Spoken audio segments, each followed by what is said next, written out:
Bonjour à tous, bienvenue pour notre Trading Week. Ici Brandon, donc ce Trading Week pour la semaine du 30 avril au 4 mai 2012. Alors ce Trading Week, donc ce point sur le marché des devises est réalisé en partenariat avec UFX Market qui vous propose des comptes de trading sur le marché des devises ainsi que tout un ensemble d'informations auxquelles vous pouvez avoir accès par l'intermédiaire de leur site.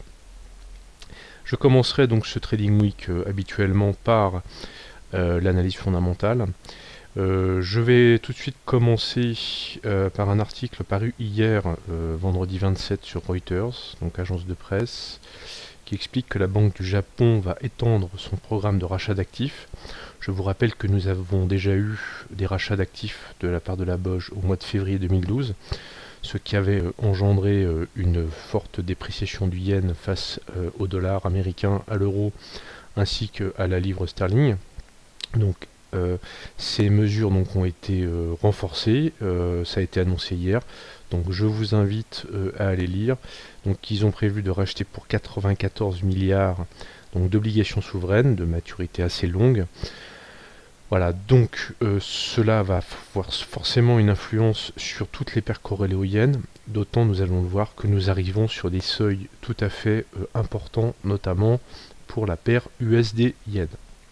Je vais maintenant continuer avec la lecture du calendrier économique de la semaine du 30 avril au 4 mai.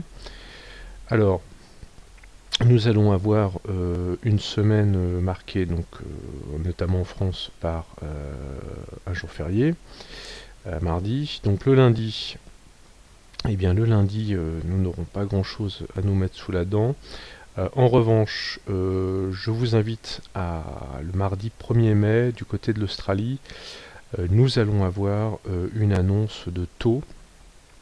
Alors ce qui est intéressant, c'est que l'Australie avait déjà baissé son taux il y a quelques mois de 4,50 à 4,25 et là nous attendons une baisse à 4%. Alors bien entendu, si cette baisse a lieu, cela va avoir une influence sur les cours, notamment AUD-USD, mais si cette baisse n'a pas lieu, cela pourrait aussi fortement augmenter la volatilité de la paire. Donc je vous invite ce mardi 1er à surveiller très très précisément cette décision sur les taux donc, de la Banque centrale australienne. Voilà donc pour le 1er mai. Donc pour le 2, on n'aura également pas grand chose. Voilà, donc nous allons directement passer au 3 par contre, ou bien sûr là le jeudi 3, journée importante parce que c'est on a donc la décision sur les taux de l'Union monétaire européenne. Je vous rappelle que Mario Draghi, ces derniers jours, a annoncé qu'il fallait faire un petit peu un virage à 180 degrés et qu'il fallait que la Banque centrale vise un plan de croissance. Alors, forcément, on peut s'attendre dans les mois qui viennent à ce que le taux de la Banque centrale, qui est actuellement à 1%, qui est attendu à changer, et bien que ce taux baisse. Hein, on pourrait très bien envisager une baisse donc aux alentours de 0,5%. Voilà, donc on sera particulièrement vigilant jeudi donc, sur cette annonce de taux européenne. Vendredi 4 mai, donc ça sera très tôt le matin. Nous aurons le communiqué sur la politique monétaire australienne, là aussi, suite bien sûr à l'annonce sur les taux annoncés tout à l'heure, donc pour le 1er mai. Là aussi, ça pourrait avoir une forte influence sur les cours. Enfin, du côté des États-Unis, à 14h30 heure de Paris, nous avons le fameux NFP. Alors ce NFP, c'est l'emploi, la création d'emplois pour le mois d'avril. Il est attendu en hausse à 165 000 postes par rapport au mois de mars. Donc là encore, on va être particulièrement vigilant sur ces chiffres, hein, d'autant nous allons voir que la paire euro-dollar est sur des seuils aussi tout à fait importants. Toujours à 14h30, habituellement avec le NFP, on a aussi l'annonce donc du taux de chômage, hein, qui est attendu inchangé à 8,2. On peut noter quand même que l'emploi aux États-Unis est reparti depuis quelques mois. Voilà. Alors on va passer maintenant à l'analyse technique. Je vais commencer par la parité euro-dollar. Donc je suis actuellement donc, sur un graphique en 4 heures. Je vais peut-être prendre un petit peu de recul. Donc je vais partir d'un graphique en daily comme d'habitude. Voilà. Alors sur ce graphique en daily, on peut souligner que nous avons connu sur cette paire euro-dollar voilà, un ensemble donc, de mouvements, de tendances. Alors on pourrait dire qu'à long terme, cette parité est dans une tendance baissière. Hein, je l'avais déjà expliqué.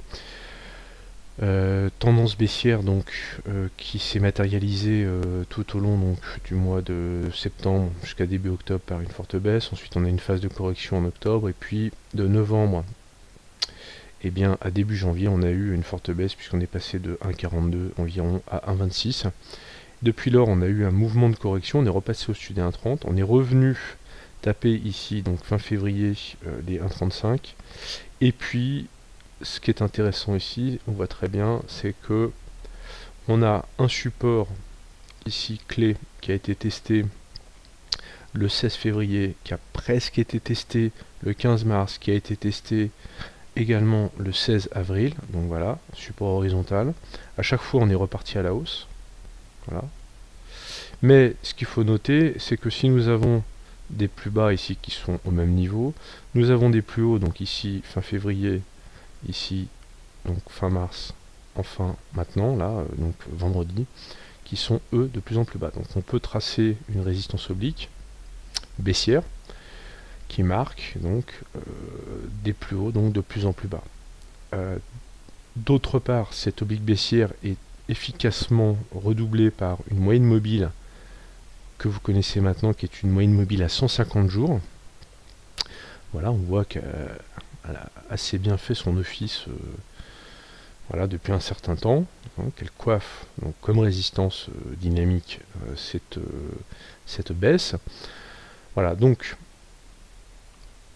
on est vraiment sur une zone tout à fait intéressante à mon sens, puisqu'on voit que on a la formation de ce qu'on appelle un triangle baissier. Hein, il y a fort à parier que, alors bien sûr on fait de l'analyse technique, on n'a absolument aucune vérité sur le futur, on va simplement jouer avec des probabilités. Il est en analyse technique plus probable que le cours reparte à la baisse en direction des 1,30. On voit ici qu'on arrive dans une zone de congestion, zone de congestion qui va appeler à un moment ou à un autre un décalage, c'est-à-dire un décalage, soit on va sortir par le haut, soit on va sortir par le bas. Bon, techniquement, il y a plus de probabilités qu'on casse les 1,30 et qu'on reparte à la baisse. Je répète, plus de probabilités. C'est pas absolument certain. Donc pour ma part, je pense que nous sommes actuellement sur un seuil de vente, voilà, tout à fait intéressant, qu'il faut se placer à la vente. Donc moi personnellement je suis rentré à 1,3266 vendredi, c'est pas très confortable mais bon, je l'ai fait quand même. Je vous invite à mettre un stop au-dessus du seuil symbolique des 1,33. Je dirais même qu'en analyse trading, en swing trading, on devrait en théorie mettre son stop au-dessus du dernier plus haut, hein, parce que tant que ce dernier plus haut tient, autrement dit, il faudra mettre son stop au-dessus de 1,3380. Voilà. Parce qu'effectivement, si on a un plus haut ici, qui est plus haut que ce plus haut donc, du mois de la fin mars, eh bien nous aurions un premier signe d'inversion de tendance sur la parité euro-dollar. Tant que ce plus haut ici, hein, voilà, donc 1,3380 n'est pas cassé à la hausse, eh bien on peut considérer que nous sommes toujours dans un schéma baissier. Donc, de deux choses l'une. On rentre à la vente sur les 1,3260, 1,3270, voire 1,33, hein, idéalement. Soit on décide, parce qu'on a un money management serré, de mettre un stop à 1,3320, 1,3330, 1,3340, avec un objectif, avec un retour sur les 1,30. Soit on est vraiment dans une optique swing trading pure, c'est-à-dire qu'on va rentrer à la vente sur ce seuil là, sur l'1,33, où là on peut attendre peut-être qu'on va casser à la hausse cette moyenne mobile, mais on va mettre son stop au-dessus des 1,3380 par exemple, à 1,3410 ou 1,3420. Alors bien sûr, ça fait des stops importants, mais là encore, il faut corréler le niveau de votre stop avec votre volume. Plus votre volume est petit, plus vous allez pouvoir augmenter la taille de votre stop en respectant la règle cardinale du money management, qui est le pourcentage de risque que vous prenez sur un trade. Là, on est sur du swing trading, on est sur une stratégie de suivi de tendance. Donc, j'aurais plutôt tendance à penser qu'il faut rentrer sur ce trade avec un risque maximum de 1%. Donc, si on a un stop à 150 pips, eh bien, on va adapter, bien sûr, la taille de sa position pour également l'adapter donc à la taille du stop. Voilà. Mais là, vraiment, on est sur une configuration tout à fait intéressante. Alors, je répète, on devrait en probabilité revenir sur le C130. Le scénario idéal, dans le meilleur des mondes possibles, qui n'est pas hélas le monde du Forex, on l'a vu ces dernières semaines, il y aurait un deuxième signal pour un renforcement à la vente, à la cassure donc de ces 1,30, même 1,2990, et là je pense qu'on aurait une descente, une porte ouverte en ligne droite vers le dernier plus bas, ici, qui est aux alentours de 1,26, 1,26 qui avait été, je répète, testé donc le 16 janvier, donc ça remonte à quand même quelques mois. Voilà, donc là on aurait 350 à 400 pips si on devait casser par le bas. Voilà, donc je vous invite à réfléchir précisément à ce que vous souhaitez faire sur cette position. Si vous avez des questions, n'hésitez surtout pas à venir poster sur le forum Signal Forex. On est très réactif, on vous répondra dans la journée, en tout cas on confrontera nos analyses, on répondra à vos remarques, à vos questions, et surtout on écoutera vos éventuelles critiques. Mais je répète, là on est vraiment sur une très très belle configuration de suivi de tendance. Voilà donc pour la parité euro-dollar. Je vais faire un petit tour du côté de la parité GPB-USD. Alors, qui a été moins... bon, on a donné un signal cette semaine, on n'a pas été très très chanceux. Voilà, donc cette parité... alors pourquoi? Parce qu'on était sur de la vente spéculative, on n'était pas sur du suivi de tendance, donc je vais bien expliquer que c'était une vente risquée, puisqu'on rentre à contre-tendance, on va voir. Donc je répète, donc je vais tracer une résistance, voilà, donc à 1,6165, c'est un seuil, donc je suis sur un graphique en daily, qui avait été testé donc le 31 octobre 2011, donc on pouvait s'imaginer que c'était un seuil intéressant, ou en tout cas une résistance intéressante.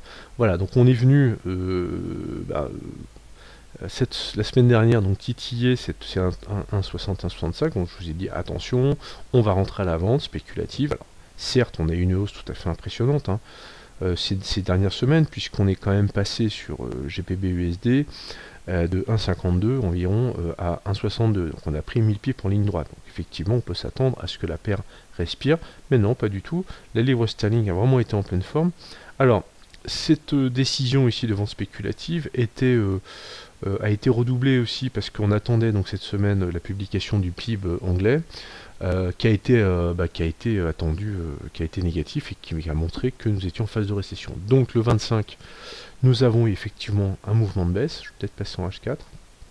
Voilà, sur cette bougie-là. Donc on est venu tester la résistance à 1,6165 et on a eu un mouvement. Voilà, on est venu perdre environ presque une centaine de pips.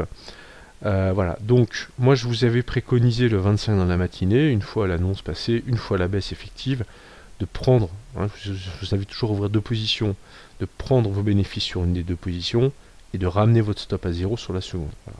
Donc, très bizarrement en quelque sorte, parce qu'on aurait pu s'attendre à ce qu'il y ait une vraie inversion ici, et bien les cours sont remontés, et en théorie, si on a suivi mon message du 25 sur le forum, on a été stoppé à 0 sur la seconde position. Voilà. Bon, alors, en même temps, on a pu aussi rester en position, avec le stop que j'avais donné à 1,6220, qui a tenu un certain temps. Voilà, il y a eu un atermoiement, donc on est venu casser ces 1,6165, on a fait un pullback, et on est reparti à la hausse. Donc pour le moment, moi sur la paire GPB-USD, je reste neutre. Effectivement, on a une hausse très impressionnante. On a pris ces 1000 pips en ligne droite. On peut aussi s'attendre, je répète, à court ou moyen terme, à une correction, une phase de consolidation importante sur cette paire. Mais là, c'est beaucoup plus difficile de prévoir les mouvements. Donc pour le moment, moi, je reste neutre et je reste à l'écart de GPB USD pour me concentrer plutôt sur Euro USD la semaine prochaine. Voilà, donc je vais maintenant passer à une autre paire tout à fait intéressante. C'est la paire USD Yen. Alors cette paire USD Yen, comme je vous ai expliqué, donc je vais partir sur un graphique en monthly. Donc chaque bougie correspond à un mois de cotation. Donc je vous invite de nouveau à aller lire l'article de Reuters qui a été publié hier sur la décision de la banque, de la BOJ, de la Bank of Japan, de procéder à des rachats d'actifs. Donc ce sont des mesures d'assouplissement monétaire qui, en théorie, devraient jouer en faveur d'une dépréciation du yen. Et voilà, donc sur ce graphique en monthly, on a tracé une moyenne mobile à 20 mois qui a parfaitement, en 32 ans d'existence, en tout cas 32 ans d'historique de cours, joué son rôle de résistance, de support, de résistance, de support, etc. etc. Donc ce qui est intéressant, c'est qu'au mois de février 2012, cette moyenne mobile à 20 mois a été cassée à la hausse. Voilà. Là, c'était les premières mesures d'assouplissement monétaire annoncées pour lutter contre la déflation par la Bank of Japan. Voilà, donc nous, début mars, on s'est un peu rué sur cette perche. On est passé massivement à l'achat, souvenez-vous. D'ailleurs, sur d'autres paires corrélées au yen aussi, notamment GPB yen.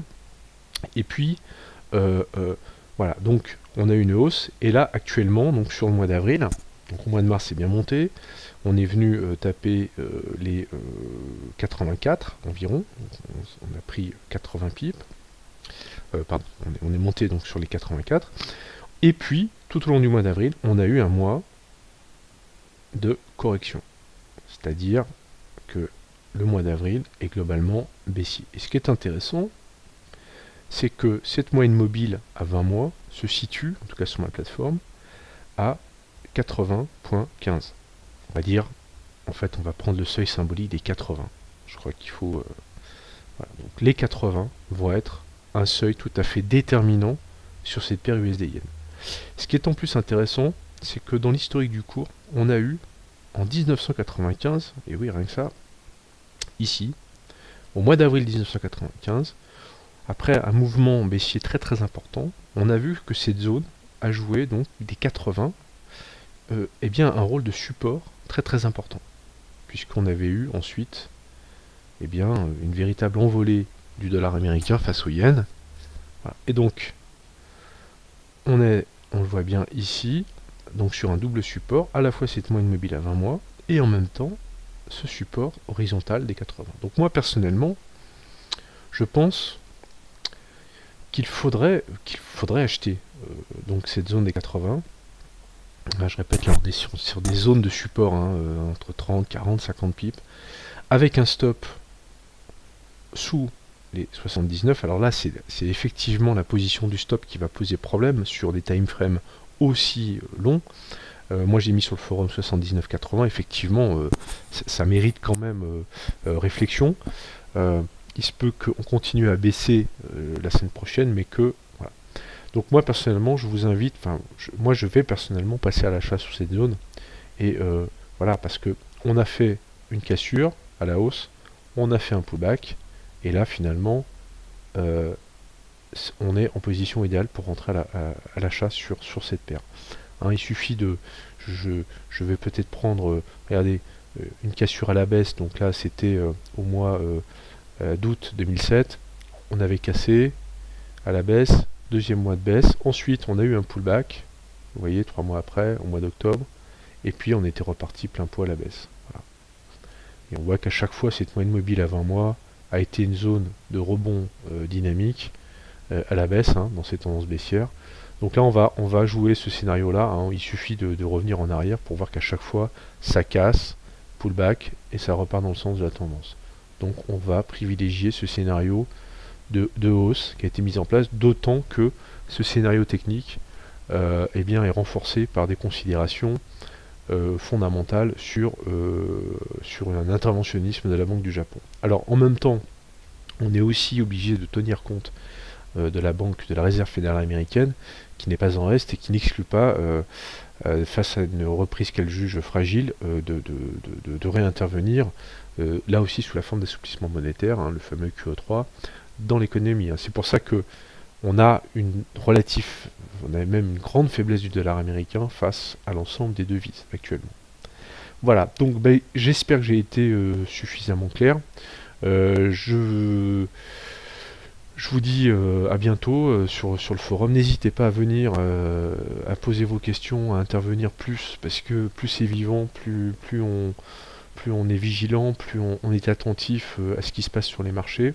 Voilà, je vous souhaite de passer un très bon week-end et à la semaine prochaine.